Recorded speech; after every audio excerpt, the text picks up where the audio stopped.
खतरे का नया वेरिएंट डेल्टा प्लस। दूसरी लहर का असर कम होने के बाद देश के अंदर कई गतिविधियां दोबारा शुरू कर दी गई हैं, लेकिन अब नया खतरा सामने है। कोरोना का डेल्टा प्लस वेरिएंट जो बेहद घातक है, लगातार देश में फैल रहा है। डेल्टा प्लस ने महाराष्ट्र में 80 साल की एक बुजुर्ग महिला को अपना पहला शिकार बना लिया है। अब सवाल यह है कि कोरोना का डेल्टा वेरिएंट कितना खतरनाक है। क्या इसको रोकने के लिए भारत सक्षम है?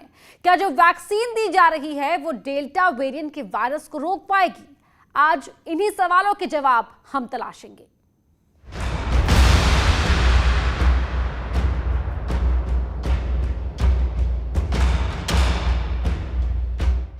हिंदुस्तान पर नया खतरा।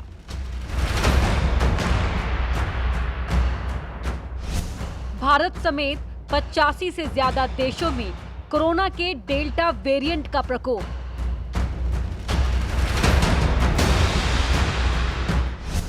इस नए खतरे ने चिंता बढ़ा दी है, क्योंकि बताया जा रहा है कि ये बाकी वेरिएंट से काफी संक्रामक है। विश्व स्वास्थ्य संगठन ने दुनिया को आगाह किया है।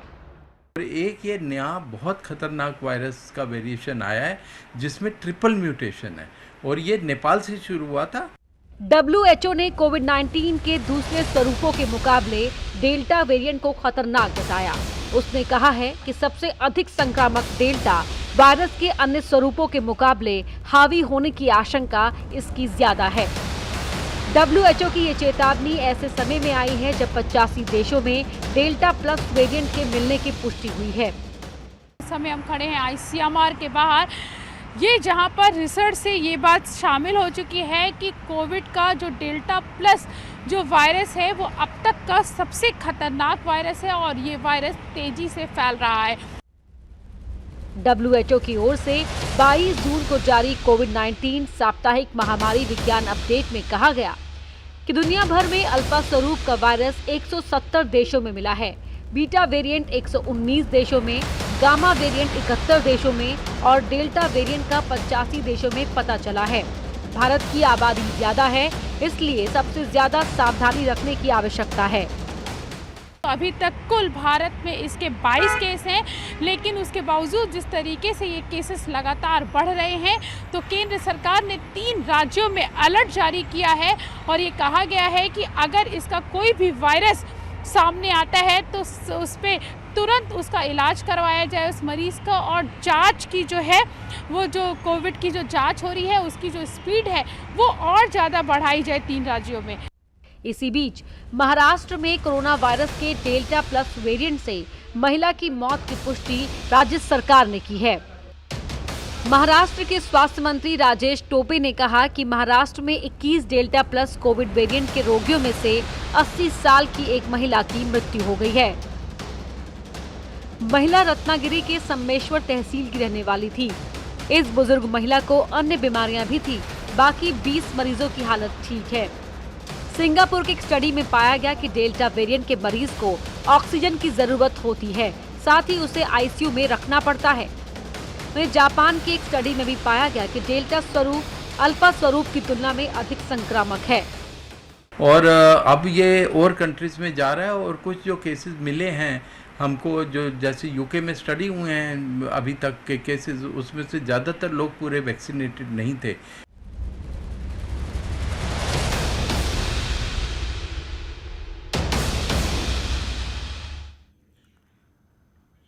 अब सवाल यह है कि डेल्टा के डर को कैसे कम किया जाएगा? क्या वैक्सीन से इसके असर को कम किया जा सकता है?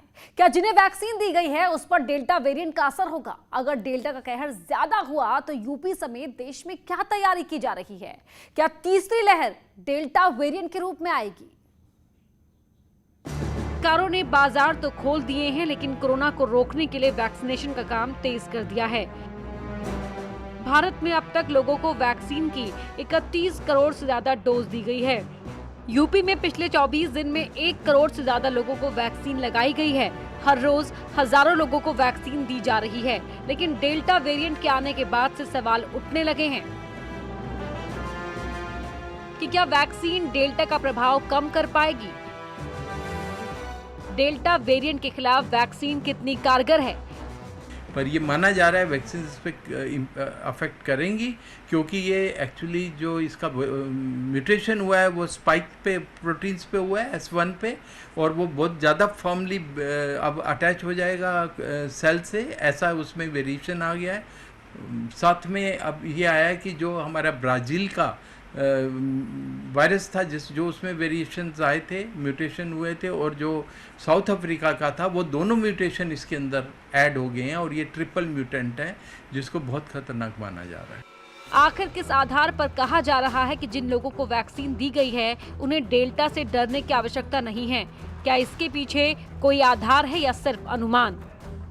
जैसा मैंने आपको बताया कि वैक्सीन जो है वो अभी इस पर स्टडी की गई यूके के अंदर 36 लोगों के अंदर जब देखा गया ये आया है तो उनको अभी पूरी वैक्सीन नहीं लगी। 18 को तो लगी नहीं थी, 18 में से सिर्फ 2 को पूरी वैक्सीन लगी थी, पर डेथ किसी की नहीं हुई।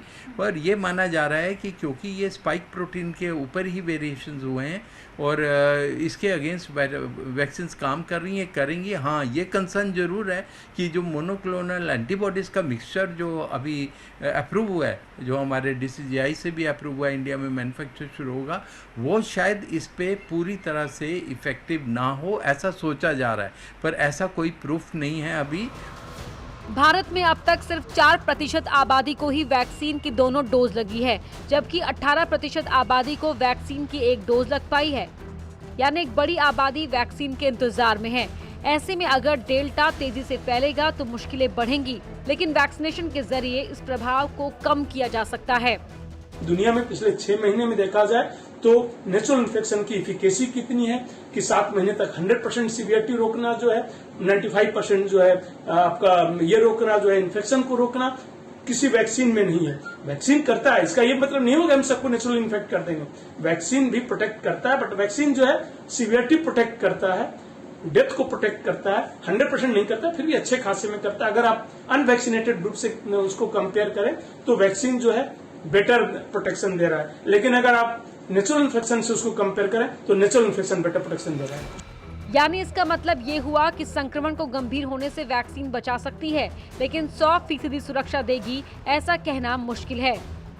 देखिए, तीसरी वेव को रोकना जो है टीकाकरण से संभव नहीं होगा। हाँ, सीवियरिटी उसमें रोकना संभव होगा टीकाकरण से, क्योंकि जो भी वैक्सीन है वह सीवियरिटी को कम कर रहे हैं, डेथ को कम कर रहे हैं, इन्फेक्शन रेट रोकने में उतने कारगर नहीं है। कोई भी वैक्सीन 100% प्रोटेक्शन नहीं देती। हाँ, ये हो सकता है कि 80% दे रही है तो 70 दे, 90 दे रही है तो 85 दे। तो इसलिए जितनी जल्दी हम वैक्सीन लगवा लेंगे सारे लोग, उतनी जल्दी म्यूटेशंस होने, वेरिएंट ऑफ कंसर्न होना, वायरस ऑफ कंसर्न बनना बंद हो जाएगा।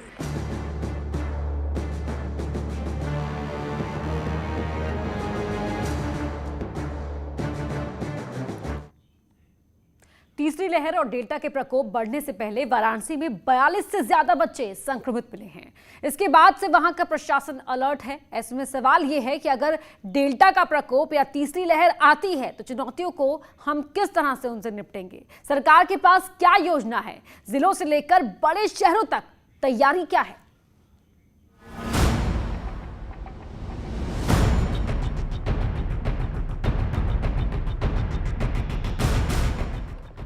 तीसरी लहर से पहले काशी में क्यों पड़े बच्चे बीमार?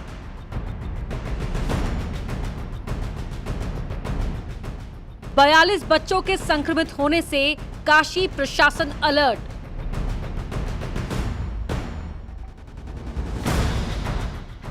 तीसरी लहर के असर को रोकने के लिए वाराणसी प्रशासन लगातार जांच करा रहा था। 1 जून से जारी अभियान के तहत काशी में 32,500 बच्चों की जांच कराई गई, जिसमें से 32 बच्चे संक्रमित पाए गए। प्रशासन ने कुछ संक्रमित बच्चों को अस्पताल में भर्ती करा दिया तो कुछ को होम आइसोलेशन में रखा गया है। ये बच्चे या तो सिम्टम्स के आधार पर चेक किए गए या फिर कॉन्टैक्ट ट्रेसिंग में या फिर इनकी रैंडम जांच की गई। फिलहाल स्वास्थ्य विभाग इसको बहुत बड़ा आंकड़ा नहीं मान रहा है, लेकिन तैयारियां मुकम्मल कर ली गई है और कोशिश है कि अगर संक्रमण की रफ्तार बढ़ती है या अलर्ट मिलता है तो सारे अस्पतालों को एक्टिव कर दिया जाएगा। वाराणसी में हर हालत से निपटने के लिए तैयारियां की गई हैं। खासकर बच्चों की निगरानी ज्यादा की जा रही है, क्योंकि बताया जा रहा है कि तीसरी लहर में सबसे ज्यादा बच्चे ही प्रभावित होंगे। इन बच्चों की जांच में अभी डेल्टा वेरिएंट का वायरस नहीं मिला है।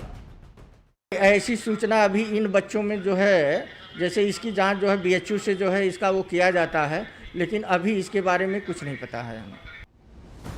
WHO की चेतावनी के बाद यूपी सरकार डेल्टा वेरिएंट को लेकर काफी सतर्क है। हालांकि अभी तक यूपी में डेल्टा वेरिएंट से संक्रमित एक भी मरीज नहीं मिला है। हालांकि उत्तर प्रदेश में अभी तक कोई केस नहीं मिला हुआ है, लेकिन किंग जॉर्ज मेडिकल यूनिवर्सिटी के विशेषज्ञ चिकित्सकों को जिम्मेदारी दी गई है कि इस पर निगरानी रखी जाए और मैक्सिमम टेक्निकल एस्पेक्ट से चीज़ें कैसे दुरुस्त हो सकती हैं, इस बात का सुझाव भी राज्य सरकार को, KGMU को, चिकित्सकों को देना है। यूपी सरकार के निर्देश पर एक्सपर्ट्स की टीम वायरस की म्यूटेशन पर निगरानी रख रही है। इस टीम में PGI के निदेशक समेत KGMU के VC को भी शामिल किया गया है। इस टीम को जिम्मेदारी दी गई है कि वो देखे कि वायरस अपना किस तरह से प्रकोप छोड़ सकता है, साथ ही तीसरी लहर और इस वायरस से लड़ने के लिए किस तरह की तैयारियों की आवश्यकता है। हालांकि लखनऊ के CDRI में इस वेरिएंट को लेकर के जीनोम सीक्वेंसिंग की मशीन आ गई है, साथ ही उत्तर प्रदेश के सैंपल्स को बाहर भेजने की जरूरत नहीं पड़ेगी। इसलिए हेल्थ मिनिस्टर जयप्रताप सिंह ने जल्द से जल्द दूसरे राज्यों से सटे जिलों में सैंपल लेकर जीनोम सीक्वेंसिंग कराने के निर्देश दिए हैं और डेल्टा प्लस संक्रमण वाले प्रदेशों से आने वाले लोगों की निगरानी और टेस्टिंग के भी निर्देश दिए गए हैं, क्योंकि महाराष्ट्र, केरल के अलावा MP में भी डेल्टा वेरिएंट का वायरस मिला है। और मध्य प्रदेश में शिवपुरी करके एक जगह है जो झांसी के करीब है, वहाँ भी कुछ पॉजिटिव केसेस निकले हैं डेल्टा प्लस का।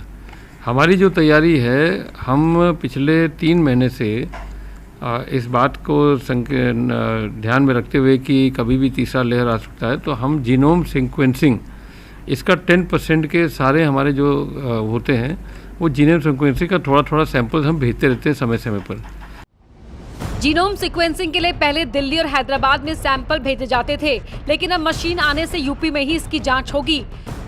CDRI के पास लखनऊ में उनके पास जीनोम सीक्वेंसिंग का मशीन आ गया है, तो अब हम इधर सैंपल इनको भी भेजने जा रहे हैं। तो ये अभी हमारा प्रक्रिया है। बाकी हमारा जो अन्य जो कार्यक्रम चल रहा है सीरो सर्वे का, वो हमारा चल ही रहा है। कोरोना पॉजिटिव होने वाले 10% लोगों का सैंपल पिछले 3 महीने से जीनोम सीक्वेंसिंग के लिए लगातार भेजा जा रहा है। साथ ही रेलवे स्टेशन, एयरपोर्ट पर और दूसरे राज्यों से आने वाले लोगों की जांच की जा रही है, ताकि अगर कोई भी डेल्टा वेरिएंट के वायरस से संक्रमित है तो उसे तुरंत मदद की जा सके और इस वायरस को फैलने से रोका जा सके। न्यूज़ 18 के लिए वाराणसी से उपेंद्र के साथ लखनऊ से अलाउद्दीन की रिपोर्ट।